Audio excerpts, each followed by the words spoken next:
empresas que están a la vanguardia y con quienes estamos muy felices de compartir conocimiento y de trabajar juntos. Empresas como Microsoft, Amazon, Tango, GitHub y Google, nada más y nada menos. Entonces, no me resta más que dejarlos disfrutando el video con colorcitos y invitar a nuestro próximo speaker de este segundo bloque, que es el General Manager y el Chief Digital Transformation Officer de Microsoft aquí en Colombia, el señor Marco Casarín, que nos trae una charla denominada Meet Yourself 2.0. Gracias. Gracias. Bueno, un gusto. ¿Cómo están? Buenas tardes. Un placer estar hoy con ustedes. Y bueno, lamento todavía no poder ser tan bidireccional la conversación, pero se valen todo menos los chiflidos negativos. Pero bueno, la intención de la conversación de hoy, en realidad yo creo que llevamos ya toda una mañana con bastante contenido alrededor de qué es inteligencia artificial, etc.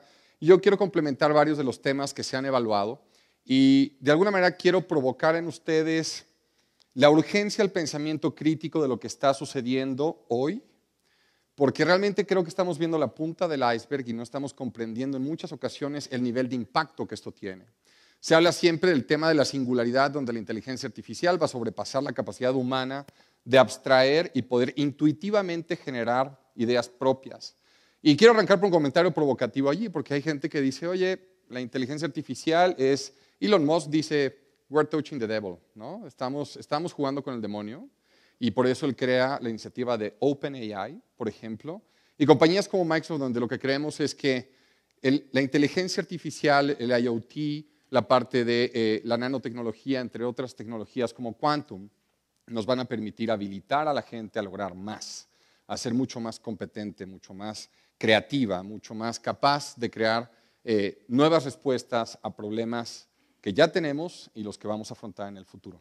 Y para ello quiero de alguna manera decirles, tenemos que comprender que esto es algo que ya está sucediendo y que cuando vemos la punta del iceberg hay empresas, hay individuos y hay científicos que están compartiendo su investigación sobre Artificial Intelligence. Pero les puedo decir que probablemente por cada uno de los que lo está hablando, hay un ratio de entre 5 y 7 que le están desarrollando tras bambalinas. Porque al final la inteligencia artificial se convierte en una herramienta con el poder de cambiar nuestra civilización, nuestra cultura, nosotros mismos, modelar un futuro que sin duda es diferente. Pero entonces tenemos una gran responsabilidad para volvernos críticos de lo que está pasando y decir hacia dónde queremos que la inteligencia artificial fluya. Entonces, para ello tenemos también que entender que la inteligencia artificial trae retos mucho más amplios. Y entre ellos es la limitante del silicio. El día que tú desarrolles una capacidad tan vasta de poder entender los datos, poder llegar a sus propias conclusiones y por lo tanto plantear nuevos paradigmas, el siguiente gran limitante es de dónde obtienes esa capacidad de cómputo. Y en eso estamos trabajando en Microsoft todos los días.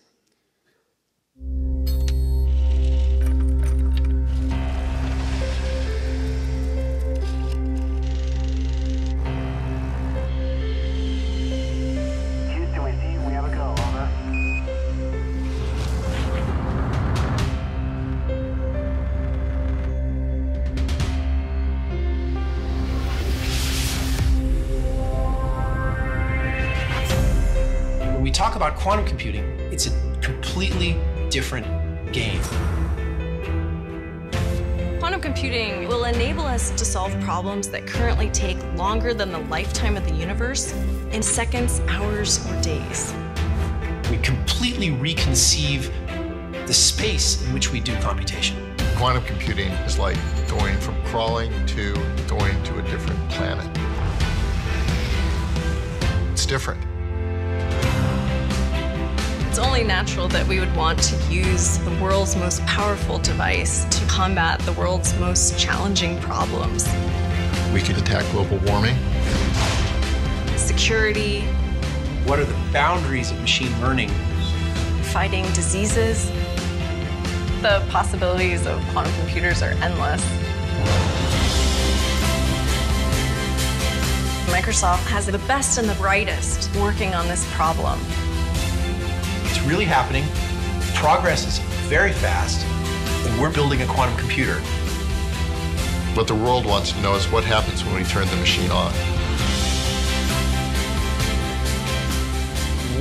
problems will be solvable with a computer that computes in a billion parallel universes at the same time.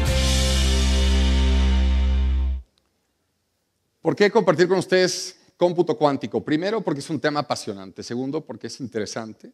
Y el tercero de ellos, porque es una de las piezas clave para que realmente la inteligencia artificial se convierta en el servicio que algunos hemos visto en la ciencia ficción.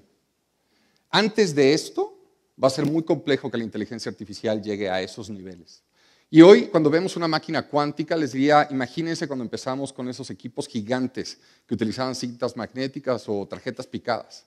Cuando ves el tamaño de estos dispositivos hoy, no tiene nada que ver con el tipo de quantum computers que va a existir en 20 o en 30 años. Probablemente wearables donde podamos tener qubits operando. Pero la pregunta es, ¿quién de ustedes estudia aquí ciencia, física, matemáticas? Levante la mano. Computer science. ¿Sí? ¿Los demás que estudiamos? ¿Administración? ¿Filosofía? Lo que les quiero decir es, este es un tema que nos impacta a todos, y a lo largo de esta conversación espero provocar en ustedes el que entendamos que en cada una de las disciplinas humanas, el cómputo, la tecnología y la inteligencia artificial van a tener un impacto mucho más grande del que hoy logramos entender. Lo interesante del cómputo cuántico o la física cuántica, para ser muy breves, trata de explicarnos cuáles son las conductas de los elementos más pequeños todavía conocidos por el ser humano que componen a los electrones, los protones, los neutrones, y realmente hasta hace aproximadamente 1 año y medio, 2 años, por fin encontramos la famosa, ¿la han escuchado? La partícula de Dios, ¿no? De Higgs, bosón, ¿cierto? Y para eso tuvimos que hacer la obra de ingeniería más grande en la historia moderna del ser humano, que es el acelerador gigante de hadrones, que está entre Switzerland y Francia. Y tuvimos que poder entender que para que el modelo de física cuántica pudiera cuadrarnos, teníamos que encontrar una partícula que matemáticamente desde los 60 habíamos entendido, pero si no hasta hace un par de años logramos poder medirla. Por lo tanto, ahora el avance es mucho más acelerado. Pero ¿qué tiene que ver esto? Lo que estoy hablándoles con el cómputo es muy sencillo y es, hoy no importa el equipo de cómputo con el que ustedes se enfrenten, sea un sistema en paralelo o no, lo que hace es que tiene una forma lineal de resolver los problemas. Y si tú dices, oye, tengo un equipo que tiene 4 procesadores, o tengo múltiples procesadores, o hago procesamiento en paralelo, no te preocupes, lo que acabas de hacer es dividir el mismo problema en múltiples pedazos, procesarlo y después volverlos a sintetizar para encontrar la respuesta. Pero es un proceso lineal. Cuando tú entiendes las propiedades de la física cuántica, puedes entender algo que en lugar de un bit, que es un 1 o un 0, al mismo tiempo un qubit es un 1 y un 0, gracias a las propiedades subatómicas del qubit. ¿De qué me estás hablando? Bueno, estoy hablando de la capacidad de procesar un mismo problema en paralelo en un infinito prácticamente de universos que abro a la misma instancia. Por lo tanto, en lugar de dividir el problema en múltiples lugares y decir cómo llego a resolver este problema, es en el mismo momento y espacio estoy evaluando todas las posibles alternativas porque eso es 1 y 0 al mismo tiempo. ¿Y cuál es la diferencia? Dirán, oye, entonces, ¿cómo yo sé si algo es 1 y 0 al mismo tiempo? Entonces, ¿cómo voy a entender en qué momento es un 1 o un 0? Porque al final necesito saber si el camino más rápido para que salga el ratón de este lugar es A, B o C. Es en el momento en el que el observador mide el qubit, en ese momento el qubit reacciona y te dice si es 1 o 0. Pero hasta que tú no haces la observación, es 1 y 0 al mismo tiempo. Marco, me la estás complicando. Pero les dije, quiero hacer provocativa esta conversación. Entonces, cuando tú entiendes que vamos a tener un equipo que sea capaz en algún momento de explotar las condiciones físicas más interesantes de la materia que el humano hasta la fecha ha logrado entender, vamos a poder ser capaces de tener un procesamiento multidimensional, lo cual hace que se comprime el tiempo y el espacio para que en el segundo que te toma encontrar la solución, hayas visto todos los posibles escenarios en ese mismo segundo. Si tú te pones a pensar cuánto te toma el modelado de datos para poder hacer un pronóstico del viento en una ciudad o la temperatura, ¿quién de aquí, por ejemplo, de entrada dice, oye, yo creo ciegamente en el pronóstico del clima? Lo acabamos de ver con Florence, ¿no? En los Estados Unidos. Agárrense, viene un 5. 4 horas antes, bueno, viene un 3. Oye, quisiéramos que fuera 0, ¿cierto? Desafortunadamente fue un 2, ha causado pérdidas humanas. Pero lo que quiero decir es, probablemente hubieras hecho una preparación diferente si hubieras podido modelar la cantidad de billones de datos que necesitas para poder hacer un pronóstico de fluidos como la atmósfera en una forma mucho más inteligente, mucho más asertiva.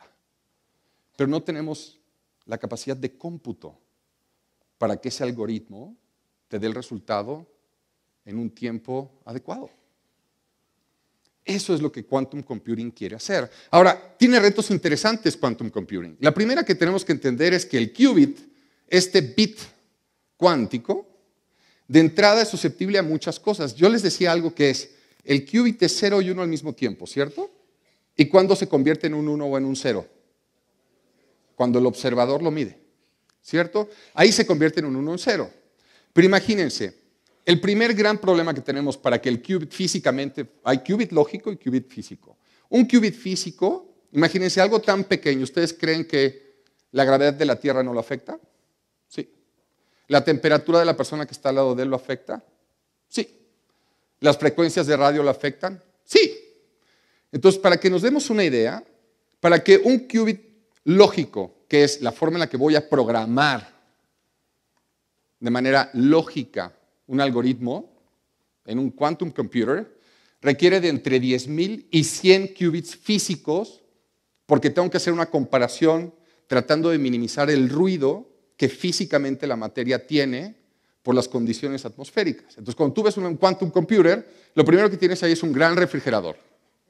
Utilizamos helio para llevar prácticamente eso a menos de 270 grados centígrados, que es muy cercano al absoluto cero, ¿cierto? Para que entonces esa materia esté prácticamente en estado completamente controlado.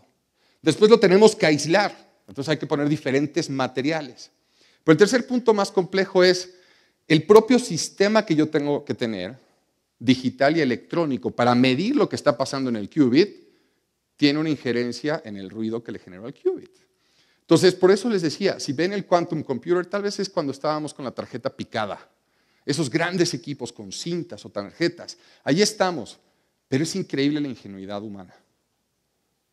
Estamos hablando que en los 50s inventamos el tic-tac-toe a través de un equipo de inteligencia artificial y lo vimos. Tuvimos una charla maravillosa hoy en la mañana donde nos hablaron un poco de esa historia, pero después dijimos, vamos a ganar en la parte de las damas inglesas. Lo hicimos en los 60s, 70s. Después lo hicimos en el ajedrez en los 90s. Después lo hicimos en Jeopardy en el 2000 y cacho. Y del 2010 para acá ya ganamos en Dota. ¿Alguien juega Dota aquí? Ah, sí, porque no veo mucha gente aquí que juegue Go, ¿no? Pero lo que quiero decirles es, ya ganó Dota y esa inteligencia artificial se programó en una semana. Y es open code, es un open AI. Y dejó a los campeones europeos diciendo, ya no quiero jugar, listo, ya entendí, no puedo ganarle. Porque en cuestión de semanas, esa inteligencia artificial fue capaz de replicarse y jugar contra sí misma ciclos de múltiples vidas en cuestión de segundos. Ahora, lo provocativo de esto, entonces, imagínate cuando logremos hacer el cómputo simultáneo a través del qubit, a través de quantum computing. Las siguientes superconductores, y lo interesante de los quantum computers es que en general los superconductores actuales pueden ser aplicados al quantum computer. Seguramente después vendremos con algo mucho más sofisticado, pero hoy puede aplicar.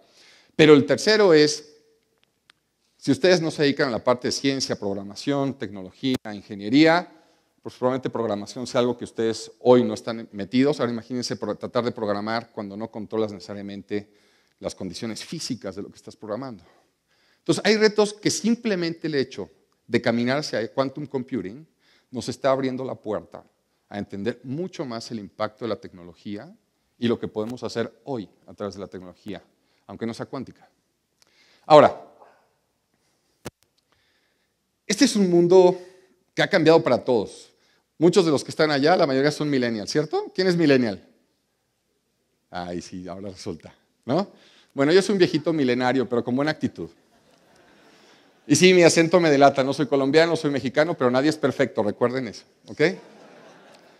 Pero lo que les quiero decir es, realmente cuando yo empecé a estudiar informática en esa época, yo me acuerdo que fue porque tenía múltiples, yo empecé arquitectura, me gustaban las matemáticas, me gustaba el arte, me gusta la historia, me gusta la biología. La verdad el problema es que soy un todólogo.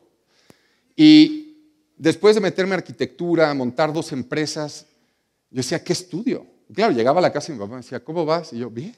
Y por dentro decía, Dios mío, ¿qué voy a hacer de mi vida? Y claro, hoy cuando le digo me dedico a una parte comercial, me dice, todo lo que estudiaste y eres vendedor, Casarín. Entonces también les quiero decir la verdad, todos los que están estudiando y piensan que van a ser los CEOs, pues la parte comercial la tienen que tener de una u otra forma.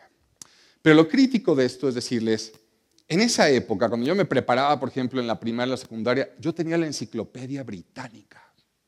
Esto lo pueden consultar en la historia de la humanidad. Cerca del eslabón perdido, busquen enciclopedia británica.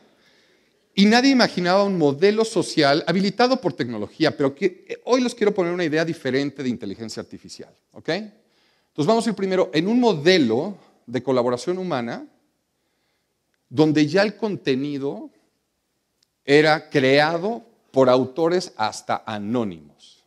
¿Quién se iba a imaginar que el modelo más medido y el negocio más rentable, que era tener investigadores que certificaban que el conocimiento que quedaba en la edición de agosto era el más cercano a la realidad, iba a ser suplantado por algo como Wikipedia, con autores que simplemente saben del tema y les dio la gana ir y compartir su experiencia? Y que ese conocimiento va creciendo y va desarrollándose y se va actualizando sin que una sola organización o una sola entidad lo controle. Y el punto es, ¿quién de ustedes usa la enciclopedia británica?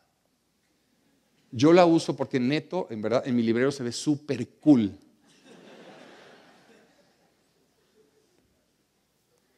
El siguiente punto es, viene otro modelo muy interesante. ¿Y quién se hubiera imaginado que de un modelo de innovación como Wikipedia vamos a un modelo totalmente de transformación?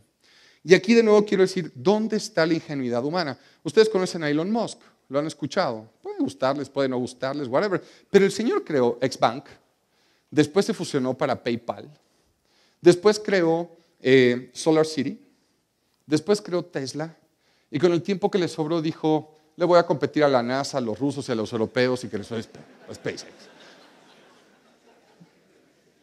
Wow, guys, ¿fue la tecnología o fue la actitud? ¿Saben cuánta gente le dijo a Elon Musk el porcentaje de éxito que iba a tener en una empresa aeroespacial? Ninguna. Todos le dieron, de hecho él dice en una de sus entrevistas, decía, mi mejor amigo, mi gran asesor, me dio todos los datos que el índice de fracaso iba a ser más del 99%. Y SpaceX está a punto, hoy de hecho está anunciando, si no es que ya lo hizo, quién va a ser su tripulante astronauta para el siguiente viaje hacia la Luna en Falcon 9. Lleva 2 años exitosamente lanzando satélites al espacio. Y lo hace con un costo que es entre 15 y 20 veces más barato que los rusos, que probablemente tienen algo de doping en las finanzas. Me refiero a la agencia aeroespacial, por favor. No sé de qué se están riendo. Pero lo que quiero decir es, piensen en qué fue lo que esa persona tuvo que integrar en su pensamiento para que esto fuera exitoso. ¿Quién se hubiera imaginado hace 10 años, en verdad 5 años, que habría una empresa más exitosa que la NASA en exploración del espacio? ¿Se lo imaginaron o no? ¿Se imaginaron tal vez algún país? De hecho, el mercado decía, ahí vienen los chinos, ¿cierto? ¿Quién se imaginaba un tío haciendo esto? Entonces, lo importante es entender que esto va a todos lados y que cuando pensamos en inteligencia artificial, tenemos que entender que inteligencia artificial va a habilitar nuevos modelos de negocio, nuevos modelos de interacción, nuevos modelos y una versión distinta de lo que es un empleo, de lo que es un profesional, de lo que es un creativo. Esta es una pequeña lámina que habla de los bancos. y del sistema financiero. Y yo te pregunto y a ti, ¿para ti qué es un banco? Y esto lo he discutido prácticamente con, yo diría, en verdad, probablemente con el 95% de los CEOs de bancos en Colombia. Y la conversación es, ¿tú ves allí un banco tradicional? ¿Qué es un banco? ¿Dónde transaccionas más? Realmente ya hoy cuando tú piensas en el banco y el retail, ya es una serie de servicios de valor agregado. Es una serie de servicios de experiencias, ¿cierto? O sea, ya el cliente no solamente quiere bueno, bonito y barato, lo quiere cuando lo quiere, right now y en la mejor forma posible. Entonces el tema es, si la banca, que es uno de los pilares de la estructura económica del planeta, es susceptible a estar cambiando de esta forma, cualquier industria y cualquier profesión que tú estés pensando ejercer o estás ejerciendo, ya hoy está en la versión 10, 12, 13 y mañana va a estar en la 14 y pasado mañana va a estar en la 15. Yo todavía tengo conversaciones con gente que me dice, yo estoy tratando de hacer mi proyecto de tesis. Le digo, bueno, mira, conéctate, hay un portal buenísimo que lo que hace es que escribe historias de ciencia ficción a través de Artificial Intelligence. Tú ponle un tema, esa cosa se va a inventar algo, púlelo un poco, termina la tesis, porque ya eres obsoleto, hermano. O sea, lo tuyo ya es un estudio antropológico. Te tardaste 4 o 5 años en estudiar, ¿qué? Get on. Tienes que actualizarte permanentemente. Y ahí es donde pienso que capacidades de la tecnología tienen que estar al servicio de los seres humanos. Ahí es donde creo que, por ejemplo, la inteligencia artificial, la analítica avanzada, la parte predictiva tiene que ayudarnos a poder darnos ese quantum leap a los seres humanos para ser competitivos en este nuevo mundo, porque de lo contrario, esto va a pertenecer a muy pocos. Hace poco estaba hablando con el presidente de nuestro país y algo interesante fue que hoy cuando tú analizas la relación o la correlación entre la brecha digital y la brecha económica, es prácticamente lineal. Cuando tú hablas ya de la oportunidad de que más gente se sienta útil y pueda proveer sus necesidades básicas, ya tu preocupación no solamente es que tenga empleo, es tiene acceso o no a datos. Porque la brecha digital ya es más grande que tu capacidad de acceder a capital. Y eso es exponencial. Entonces, yo creo que es muy interesante que entendamos que la transformación digital es un fenómeno primero social que se apoya en la generación de tecnologías, pero que lo acelerado del cambio no es nada comparado a lo que viene con el uso de la inteligencia artificial en diferentes formatos. Y aquí pongo algunas de las diferentes tecnologías que están impactando el mundo y donde nosotros estamos invirtiendo. Pero el punto es, si tú te sorprendes por inteligencia artificial, tienes mucho de qué sorprenderte. Verdaderamente es maravilloso. Pero cuando tú lo atas al Internet de las cosas, le sumas la realidad aumentada y, ¿por qué no?, también la realidad virtual. La abstracción absoluta también tiene aplicaciones importantes, más allá del entretenimiento. Pero a eso lo metes a la parte de cómo utilizas tú todas estas tecnologías conjuntamente con nanotecnología, bioingeniería. Señores, yo sé que ya han delegado su memoria a su dispositivo móvil, ¿cierto? Pues lo que sigue es que el dispositivo móvil no tengas que andar corriendo para tratar de enchufarte. Probablemente lo que sigue es que corras 5 minutos y se recargó. O te tomes un café con bastante panela y se recargó tu dispositivo móvil. ¿Cierto o no? O sea, lo que quiero decirles es, ábranse las posibilidades que están allí.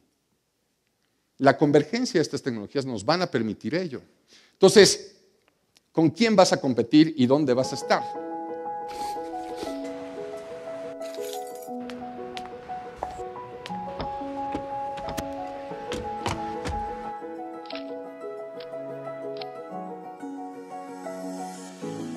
We come to work every day to pilot, test, and launch new technology solutions. Real-time ID check is the latest technology example where we at Uber are constantly developing and testing new solutions to predict, prevent, and reduce security risks in ways that weren't possible before. It's through this partnership with Microsoft that we've been able to develop this technology quickly and ensure that every rider and every driver has an excellent experience. Real-time ID check is a prompt that appears in the driver's app asking them to take a self-photo. We can do a check in real time to make sure that that identity of the person who took the picture matches the account holder who's been approved to drive. Doing that serves a couple of purposes. Drivers know that their identities and their accounts are being protected, and riders know that the driver who they're with has been screened. Jen? Evan? Yeah. Real-time ID is a smart technology. What that means is it factors in and addresses the edge cases. The situation where the driver is wearing glasses or a hat and they weren't in the identification that we have on file. The beautiful thing is it can recognize these changes and ask the driver to remove their sunglasses or retake the photo. The partnership with Microsoft Cognitive Services allowed us to go from idea to execution to implementation across the country in a matter of months. Already, we've been able to make thousands of rides safer, and very soon we're going to be making millions of rides safer through this technology. Muy bien. Bueno, aquí quería poner un ejemplo muy breve de una tecnología y una empresa como Uber, que consideramos un unicornio. En menos de 2 o 3 años tuvo que volverse a reinventar. ¿Y cuál fue el reto de negocio más grande de Uber? El concepto de la seguridad. Y la inteligencia artificial aplicada a una cámara le ha permitido a Uber simplemente que tu nivel de certidumbre de que quien dice ser el usuario y quien dice ser el chofer es la misma persona. Entonces, la inteligencia artificial realmente hoy la podemos ver en todas partes. Está de más decir, las sugerencias cuando estás en un portal de videos o en un portal comercial vienen de parte de aprender sobre ti. Y nosotros estamos educando permanentemente a las inteligencias artificiales del mundo sin que nos paguen. ¿Están de acuerdo? Bueno, ese modelo puede cambiar también. Pero lo crítico aquí es decir, mientras el servicio que se te está otorgando tenga valor y no sea invasivo, por el contrario, te permita entender que el dar información tuya y que se aprenda sobre ti es la mejor manera en la cual te podemos servir. Esa es la forma correcta de aplicar inteligencia artificial. Voy a tener que acelerar enormemente porque teníamos aquí un tema de timings, ¿cierto? Y quiero probablemente cerrar con un par de cosas muy breves. La primera de ellas es, la evolución de la inteligencia artificial viene desde el lugar donde la computadora entiende de alguna manera todos los posibles outcomes de un problema. Por lo tanto, basada en la situación actual y los datos actuales, decide cuál de lo que tiene en su bitácora de soluciones debe aplicar. Después vamos hacia la parte donde la máquina puede empezar a comprender lo que está haciendo, pero todavía carece de la capacidad intuitiva que es de aprender porque tiene memoria. Es cuando tú aplicas la inteligencia artificial de los 90s y hasta antes del 2010, típicamente lo que hace es que la máquina, si le haces la misma pregunta, vuelve a hacer todo el proceso para entender qué responderte. Hoy ya estamos en Deep Learning y posteriores en las cuales ya las máquinas tienen la capacidad de decir tengo experiencia y contexto. Entonces, no es lo mismo una máquina o un bot. Ustedes han usado un bot, esos chats de los websites, ¿cierto? A veces funcionan y cada vez se vuelven mejores, ¿no? Lo que quiero decir es, ya cuando tú empieces a interactuar con la nueva generación de ese tipo de bots, van a tener contexto de todas tus conversaciones y tus últimas preguntas. Y hay veces que yo digo, imagínate una institución financiera que todavía te pregunta tantas cosas cuando te tienen que atender. Cuando saben hasta en qué te gastas la plata. Saben quién es tu familia, quiénes son tus primos, a quién tienes asegurado, cuál es tu edad, cuál es tu EPS. Tiene una cantidad de datos gigantesca de ti y me hiciste la pregunta de seguridad. Come on. Really? Ah, pero ya tengo mi aplicación en un website, es móvil mi aplicación. Come on. Entonces lo único que quiero yo decirles es, inteligencia artificial es algo que va a cambiar y redefinir lo que hacemos, cómo lo hacemos, pero más importante es que te va a cambiar a ti, quién tú eres. Está en nosotros el definir si apoyamos los proyectos donde la inteligencia artificial complementa al ser humano para ser más exitoso, más productivo, más pleno en una vida, o van a centralizar el poder de poder conocer y llegar a soluciones a muy pocos para que todos los demás lo sigamos. Muchísimas gracias.